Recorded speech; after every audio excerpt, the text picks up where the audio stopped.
अस्सलामुअलैकुम दोस्तों, welcome back to our channel find Urdu. Surveillance.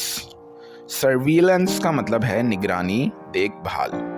Surveillance का मतलब है किसी शख्स, जगह या चीज पर देखभाल करना।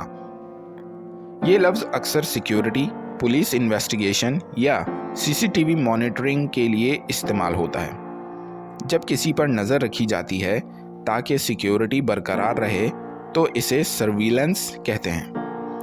The building is under constant surveillance. इमारत पर मुसलसल निगरानी हो रही है। तो दोस्तों सर्विलेंस का मतलब है निगरानी करना ताकि सिक्योरिटी या कंट्रोल बरकरार रहे। उम्मीद है अब आपको सर्विलेंस का मतलब समझ में आ गया होगा। मिलते हैं नेक्स्ट वीडियो में। शुक्रिया।